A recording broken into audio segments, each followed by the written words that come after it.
dhiyoo kana jechuudha walitti fufee waraabee kutaa lammaffaa fi kutaa tokkoffaa kaleessa waraabee irratti piraankii hojjedhe adda kuteetaniin kanan gadhiisu jechuudha. Garuu wadduma tokkotti waraabee kan kaleessaa fi kan kutaa tokkoffaa fi lammaffaa kaleessa waraabee ammarraatti walitti hin dubbanne jechuudha. Afaan nagaayyuu akkasuma kutaa sadaffaa fi kutaa arfaffaa immoo akkasuma guyyaa biraa waraabee jechuudha. Ammallee afaan nagaa walitti dubbate akkuma kanatti wal lolaa jirruuti akka kanatti waraabee jechuudha. Kutaa sadaffaa fi kutaa arfaffaallee waraabee jira waan ta'eef kanaaf iyyuu viidiyoo isaa walitti fufee gadhiisa hamma dhumaatti ilaalaan isiniin jedha.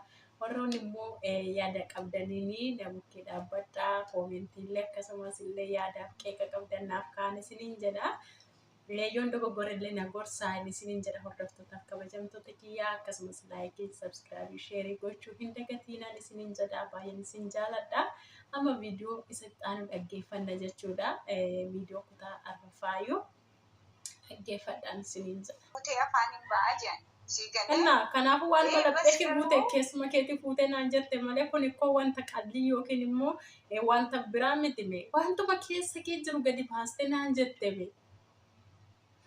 No jaalli ko soorii ugaa soorii jechuun soorii gite meeqa yaani kanas ani otumani kanarraa waan biraa siin jee iyyuu natti mufatta natti fakkaatu otoo waan barbaade jee si taasee iyyuu natti mufatta natti fakkaatu. Ani lalaali akkuma fuula koo kana beektee. Keessi koollee akkuma fuula koo kana dafee waan hundumti isaayyuu na wannee jedha.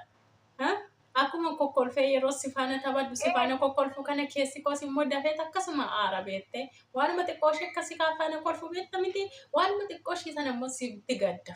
Maaliif akkas gootati? Waanuma ta'uu qabu jechichis nama mufachiisuu mala garuu immoo namni tokko immoo ergi dogoggora isaarraa baree dhiifamni immoo dhiifamaan alatti immoo nama sana cufte yookaanis immoo itti aarteetti mufatte faana jiraachuun immoo si boqochiisa taana.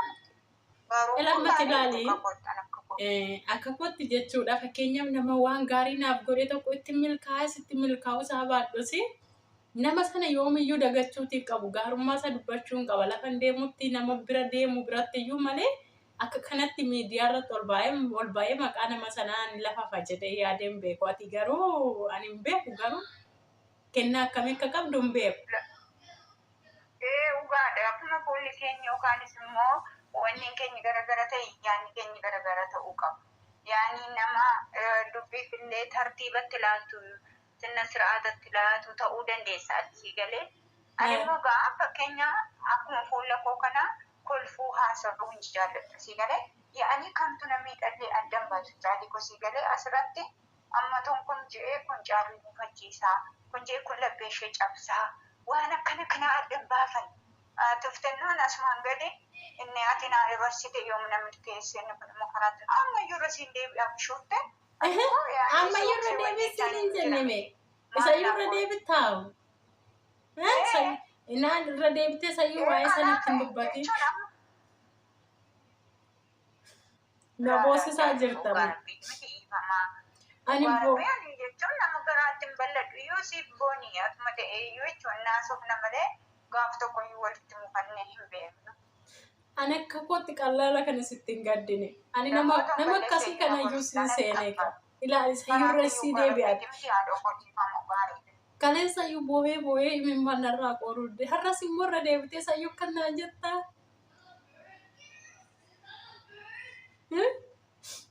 Akkamitti akkas naan jettati sirrii? Gabriel waan jaallifu waan boo'inaan ikkoo abadan si wajjin miti daqiiqaa biyyuu si mufachiisuun barbaadu garuu immoo waan haasaamuu fi waan haasofne adda baasee hin beeku. Kun immoo bakka maal gootare kennaa waan ta'eef lammatama dogoggora kootiin deebi'u dogoggora kootiin sirreessa. Erga namiittee kaatetti erga takkaa nama deessitetti lammataa deebitee silaa namiidhuu yaaltaa sayyuun dubbatti. Ani silkii sirraan kaasodee yaadaan ture akkamitti ammayyuu dhuguma baay'ee natti dhaga'ameen deebisee sirraa kaasaa jira malee ani si faana haasa'uuf iyyuu karoora hin qabume. Waaqa jiraata jaali maal taate boonsaree kun nama boonsiisa moo? Otoo siiti mee maal gootu?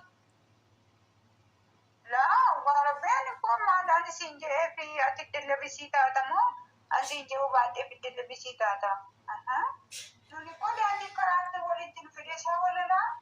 Otumallee Argina akkasii eenyu kun. otumallee qaafaan na beekte akkanaan jette nan aarsume. Ollaanii marratti na bartee akkamitti akkanaan jettati.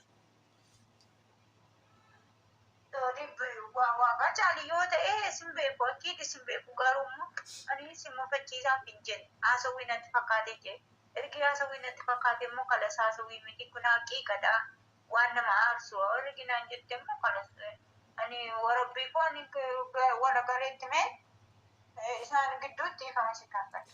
Sayyuu kana warra gareetti himteet warra garee keessatti na beeskista akka ni carraa dhabeetti ta'e garee irratti ol baastee dubbatta sayyuun dubbatti. Hin qaanoftoomma.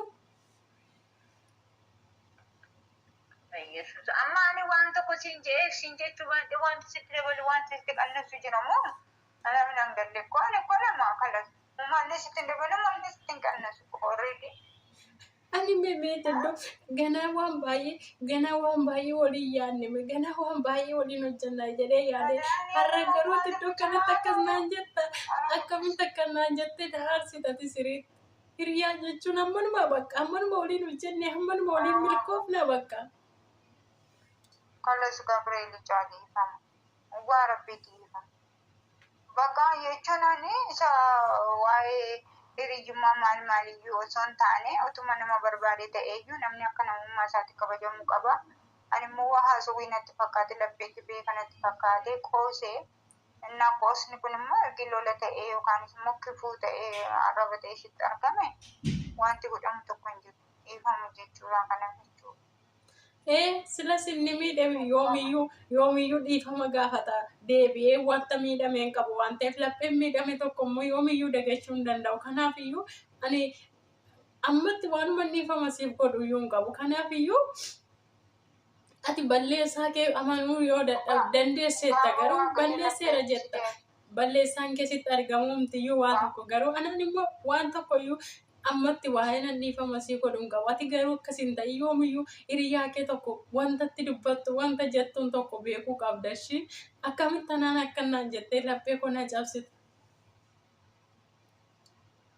Bas garuu jaalaan immoo jechuun ani dubbitti wanni hin baasu si galee ani kamtu nama miidhan jiru laphee kootti hin qabadhu asumaan gadi dubbadha kanaaf ni beektaa.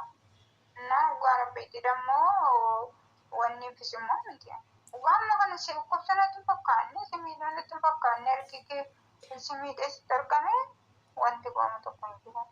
Wanti godhamu hin jiru silaas maal goota kan jette laphee kee keessaa baafatteetta wanta keessa keetti yaadde baga'u garaa keetti nan bifatiin garaa keessi dhukkubsaafa bagaf keessaa baafattee baguma anumtiyyuu bagan si dhagaye. Baguma si dhagaye bakka.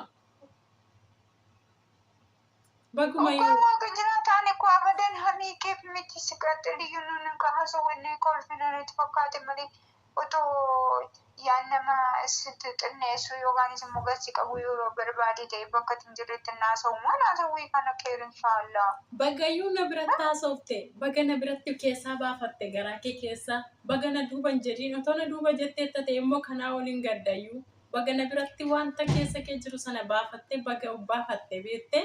Rakkoon qabu waanoo rakkoon qabu garuu anumaaf atiyyuu kana booda adisillee hiriyyummaa kan barbaadu atis hiriyyummaa kan barbaadiini wanta walirraa qabnu sin qabnu iddootti wal geenyu sin qabnu. Anillee kanaaf hin jenne garuu waaqayyoon gaafa labbeetti deebise dhugaa rabbee anaan yoo ifa manaa goote ifa manaa goo yoo naan goone immoo jaalugaadhaan waan godhen qabu waaqayyoo kan labbeeti waan ta'eef labbee kun arga yoon ani kana hamaaf dubbadde ta'e waaqayyo immoo fuula namaa miti yookaanis immoo wanni namaa miti labbee namaan arga waan ta'eef waaqayyo afaradu. Ani iddoo kana bichaatti miti mee iddoon tansee ganaa waan baay'ee waliin hojjannaa ganaa as bichaa ollaanii irratti bichaa miti ani hiyyummaan keenya iyyuu gallee biyyatti iyyuu qaama wal argine waan baay'ee waliin dabarsinaadha malee nama iddoo kanatti akka kanatti waliin wanni jedhu jedhee yooma yaadee beeka dhugumatti guyyaa tokko yaadeen beeku meen akkas taatadee akkasis deebitee naganti miti ani hiriyaa gantuu mana jibba jireenya koo keessatti. singanne ani waan siganillee qabu yaani kun immoo yaani nama tokko hadaraa tokko yoo itti laatatanii yookaan hadaraa sana yoo jalaa nyaatanii yookaanis immoo nama sana duubaatiin yaani waan tokko yoo jedhan gannantu kan jedhamu. Ani ammas hin ganne filafiitii face to face sitti finnaasee no jechi kee kun immoo dogoggoradha asirratti abiitonaan jettin ani isaadha malee ganuu jechuun akkasumatti dhugaadha. Akkanatti fakkaatutti kalas akka wallaalummaa kooti. Ergi immoo kuni badii ta'ee sitti argame maal rakkoon qabu yaani hiriyyummaan yoo gaarii ta'e wajjin jiraanna. Yoo immoo gaarii miti ta'e immoo namni immoo silaa immoo dogoggora isaa irratti namni takkumaan mufatu iyyuu balleessaan isa eenyu akka bira jiru hin beeku. Gaarabbiitu kun. Amma kana caalii koo bakka oduun baay'atee irreetti fe'anii maal gaarabbii akkas mufatu. Siisitti baay'ate siisitti baay'ate oduu maarree siisitti baay'ate oduun anaan immoo wanti sammuu kona cannaqu baay'eedha siin immoo oduu sitti baay'ate oduu sitti dheeresse san kalee sannaa dubbatte ma oduun baay'ise sinaan jette naaf iyyaanne gaafa na arrabsite yeroo akkasitti jecha meeqanatti darbatte amma oduu sitti baay'ate harreetti fe'amu kaleessannaa ol baatee laayiviirra sa'aatii meeqa muluu teessee laayiviirra yaada wal fakkaataa hin qabaa yaada wal fakkaataadha yaadni koo waan ta'eefi ani sitti ati jechi kun si mufachiiseera miti anaani akka haasawwiitti sitti naasee yeroo sana jechuudha no jechi kee kun haasawwii hin jedhamu akkamittiin ati jecha akka hin taane jecha akkasii afaan keetiin natti dubbatta ati kooliyyaa kootii asirratti dhaabuu qabda naan jette kaleessuma xumuruu qabda sii galee amma gara kaattee anaan bilbilaan irra kaasuu riikoordii naa deebisu maal jechuu hin qabdu. Ani immoo nama uleeta bisii nama ta'u yaani nama galata namaa hin beekne miti sii galee. Otoo galata beekta ta'e asirratti immoo sitti nan haasa'e na qoosa. Otoo galata beekta ta'e immoo jechuudha galatoomi caalee koo. Wanta hundumaatiin na bukkee jirta jettee na galateeffattee akka obboleettii keetti akka hiriyaa keetti na wanni jetta malee ol baatee ati kana jettaare nama biratti utuma iyyuu carraa dhabeetti iyyuu ta'e keessaa dhuftee ati koo carraa qabdu moo caaltu jireenyuma kee keessatti iyyuu attee too gaaffii na gaafattee ta'ee bareeda ture beettee. Anillee dhugaa waan kana dubbachaa baay'ee tokko nama carraa qabdudha. Situ naan jedhe waan akkasiiyyuu namni na jedhee iyyuu hin beeku. Kalas waa amma ani jedhee mallee sittin irra sumallee sittin dabalu caala. An jedhame immoo kalas jedhanii jechi jedhameera jettee keessa keetti baafatteetta rakkoon qabu kan kee. Dhiifamni nama guddummaa. Dhiifamni nama guddummaa akka ta'e nan beeka saawayyo. Lamuu silkii koo irratti sin daawwanii sin barbaadu natti sin dubbatiin. Ishee hiriyyummaan keenya hin ga'a asuma irratti haa dhaabbatu ishee. Inshaallah lapheetti naa deebisan yoomiyyuu lapheen qabaati. Ati yoomiyyuu taanan hiriyaa keen ganiini yoomiyyuu taanan akkuma nama tokko jaalattutti isa kaanis jaaladhu. Kana booda garuu anaafatti sirratti dhaabbateera hiriyyummaan keenya garuu kan warra kaanii irratti of eeggannoo godhe ishee. Inni dhaabbata. Xumureera kanaa booddee nagaa ta'e. Ciao. Nagaa ta'e. Lafa jirtutti nagaa ta'e ishii kana booda waliin arginu. Natti sin bilbilii yoo bilbilte immoo bilookii si godhe. Ciao.